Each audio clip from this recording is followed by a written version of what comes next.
السلام علیکم ملګرو. ضمیر خان ضمیر اخر اغه ځای له ورسېدو باډې لجی علم ګودر لا کم ځای کې چې ماشوم 85 فوټ لاندې قبر جوړ شوی دی. د ضمیر خان ضمیر صاحب د خبرې اوري هغه نه پس خپل خبرې هم دي ویډیو ضرور وګورئ او مخکې ضرور شریک کړئ د دې وړو کې ماشوم د پاره د کم ماشوم قبر چې 85 فوټ ښکته دی. جی راځي د ویډیو طرف له ورځو. جی ماشاءالله ډېر پښتانه خلک دي د موټای نواله تر دغم خاده پوري دا مونږ ته پته ده دا داسې نه ده چې په دې خپل کې پر نه کړي چې ستاسو ماشوم بچنګي چې کم دی نو دا په دیره کې خف کو دا کوی لازم او بس کولاو کو باید مال ډېر ملګرو نو اوریدل چې دوی ورته خنه دي کوي. زه ورته بیا دا خبره کوم ځکه چې نن سبا فیسبوکي دور دی هر سړی په موبایل کې خبره ریکارډ شي هغه بیا نه ورکیږي. زه وسم د تدا وایم چې ما ته خلک ولر کال کړي لا اله الا الله محمد رسول الله غته مې چې داجی دا کور زې وي مسلې له خرصوم او د څه چل شوی دی ما ته وی بالکل بیا کور دی سبا ول دا چې د هرې مسلې د پاره مونږ راوځي کېږو د دنیا یو طاقت هم مونږ نشي خرابولای د دنیا یو طاقت هم مونږ له نقصان نشي راکولای. ان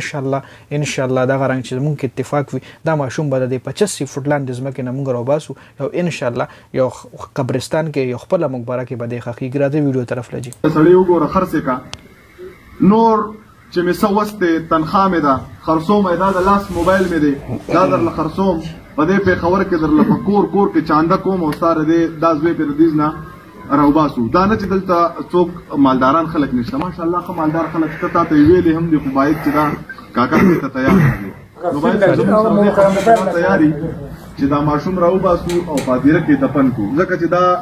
بدټول عمر د لپاره دغه لکه په واحد کتا سو په ټوله دنیا کې وګورئ نو 85 میټر قبر به دای دا به کوی قبر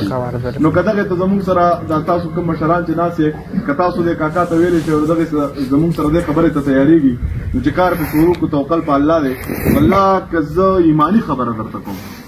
دا سیده د خانه خلک ته چې د بچو ګردې پیلي د بچو ګردې پیلي خو هغوی مطلب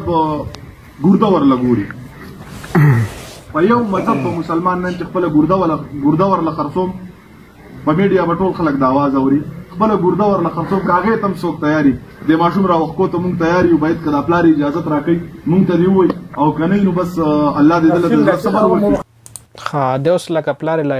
پرمیشن نه دی ورکړی دا ټول ورغلي دي پلار له وایي که چېرې ته اجازت راکړو مونږ د دپاره هر څه کوو مونږ د دپاره خپل کور خرڅوو مونږ د ده دپاره چنده کوو مونږ د ده دپاره خپل پرسنل موبایل ضمیر خان ضمیر صاحب یو ډېر غټ سټیپ اوچت کړی دی او دغه رنګ ټولو پښتنو له پکار ده چې د سره یو ځای شي دې ماشوم د راویښکو پوره کوشش دې وکړلی شي. اوس یې په پلار باندې ډیپینډ ده چې پلار اجازت ورکوي او که نه ورکوي پلار اجازت نه ورکوي نو بیا خو نه ضمیر خان څه کولی شي نه مونږ څه کولی شو هېڅوک هم څه نه شي کولی چې پلار یې وایي زما زوی دی همدغلته دی ښه نو بیا خو پکې څه نه کېږي او که چېرې پلار اجازت ورکړو نو انشاءالله بیا هر څه کېدی شي دا ماشوم راوتی هم شي. تاسو خپله لږ سوچ وکړئ چې دا ماشوم 85 فوټ لاندې پروت دی چې دی په کم پوزیشن کې پروت وي الټه به پروت وي په سایډ به پروت وي د نه به سا څنګه وتلي په ناسته وي په څنګه لکه تاسو لا پته ده چې مړی ښخ شي خو مونږ ښخو نه بالکل سیده کو مونږ د هغه لاسونه که کاږه وي نیغېږي هسپتال کې یا کور کې مطلب یو سیده ښه پوزیشن کې کفن د فنډ سیسټم ولو کې دغه ماشوم چې کوم دی پته نه لګي چې دی په کم پوزیشن کې پروت وي څنګه به د نه سا وتلي توبه خدای توبه